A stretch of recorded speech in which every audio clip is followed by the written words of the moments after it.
Oh no, another story of personal foibles in the rap world. I can't believe it, because that is a world, I mean, being America's favorite ex-rapper, I can say this. That is a world that is filled with virtue and decency, with people who truly believe in committed values. So I'm personally shocked and appalled by the latest allegations against Sean Diddy Combs. Frankly, I can't believe it. I can't. I mean, paint me shocked. According to NBC News, Sean Diddy Combs was sued on Monday in federal court by a producer on his most recent album, who accuses the music mogul of sexually harassing, drugging, and threatening him over more than a year. The producer, Rodney Lil Rod Jones, says in the lawsuit he lived and traveled with Combs from September 2022 to November 2023, during which time he recorded hours of video and audio of Combs, his staff, and others engaging in serious illegal activity. Among the allegations is that Combs forced Jones to procure sex workers and pressured him to engage in unwelcome sex acts with them and others, and that Combs gave laced alcoholic beverages to people who attended parties at his home. The lawsuit includes what it says are screenshots from gatherings hosted at Combs' home that included underage girls and sex workers, some of whom, he said, were provided drinks that had been laced with drugs at Combs' direction. No, that can't be true. Rappers engaging in sex with underage people? Rappers engaged in promiscuous sexual activity and drug use? No. I have been reliably informed that the values promoted by so-called rap culture are just as good and valuable as any other values. And that to point out that actually rap songs very often include glorification of this sort of behavior is in some way racist, even though this behavior would be equally disgusting and ludicrous performed by people of any race. But if you mention that that rap very often glorifies precisely this sort of activity, you got a problem. Now, what'll be interesting to see is how P. Diddy or Diddy or the names change frequently in this realm. It'll be interesting to see which of the allegations most damages him brand-wise. So I don't think it'll be the drug use, and I don't even think it's going to be the underage girls. I think it's going to be allegations by this guy that Diddy is bisexual.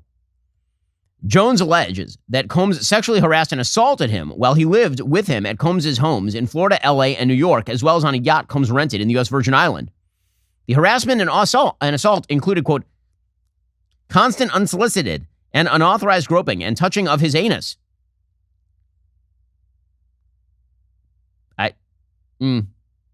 That seems not good. Also, apparently, Jones said he was forced to work in Combs' bathroom as Combs showered naked in a glass enclosure. When he raised concerns about the behavior to one of Combs' producers, the lady apparently said that she dismissed them as friendly horseplay, stating that those acts of Mr. Combs were ways of showing that he likes you. Well, I mean, I would assume. The lawsuit accuses the producers of aiding and abetting Combs' sexual assault of Jones and of working with Combs to groom him into accepting a homosexual relationship. Also, he alleges he was forced to solicit sex workers and perform sex acts with them to please Combs. Apparently, to aid in the alleged recruitment, Jones said Combs provided him with an exclusive bad boy baseball cap and required him to wear it to a Miami establishment as a signal to any sex worker he approached that Combs was in town. Wow, so apparently, that's a rep, right?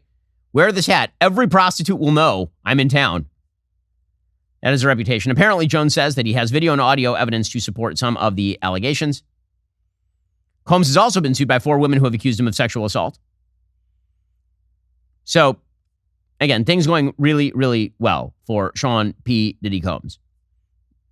So some moral examples in the rap community would be welcome at this time. And in fact, if you would like to hear an excellent critique of rap culture and its shortcomings, I recommend that you listen to the still Billboard-rated single from Tom McDonald titled Facts, in which I play a nominal role. So to be fair to rap culture, this does happen in a lot of situations where people have disproportionate power. And that's particularly true when it comes to cultural power. You see with political power, you see people who are very rich are able to get away with this sometimes. People who are very politically engaged and have lots of cult following are able to get away with this sort of behavior. I mean, as Donald Trump once suggested, when you're famous, they let you do it. That may be true. That does not mean that it is equally dispersed across all areas of wealth or all areas of power. The kind of worst nexus is going to be a cultural milieu that values promiscuity and bad behavior, crossing swords with, no pun intended, with people who are extremely wealthy and powerful. When that happens, this is when you end up with like the full toxicity, and it sounds like that's what is happening here, assuming that the allegations are true. And again, they're pretty specific. And there are lots of allegations from lots of different people in this particular case. Does it make any sense that a single company controls 90% of all internet searches, runs your email service, and then tracks everything you do on your smartphone and then monetizes all of that, all the while censoring you or turning that data over to the government? Big tech is more powerful than most governments at this point, and they make their money by exploiting your personal data. Put a layer of protection between your online activity and the tech juggernauts with ExpressVPN. When I run ExpressVPN on my device, the software hides my IP address, making it harder for big tech to trace and sell my activity to advertisers. ExpressVPN also encrypts 100% of my internet data to protect me from hackers and eavesdroppers on my network. What I like most about ExpressVPN is how easy it is to use. Download the app on your phone or computer, tap one button, and now you're protected. Stop handing over your personal data to the big tech monopoly that mines your activity and sells your information. Protect yourself with the VPN I trust to keep me safe online. Visit expressvpn.com/Ben Shapiro Show. That's EXPRESSVPN.com/Ben Shapiro Show to get 3 extra months for free. That's expressvpn.com/Ben Shapiro Show right now to learn more.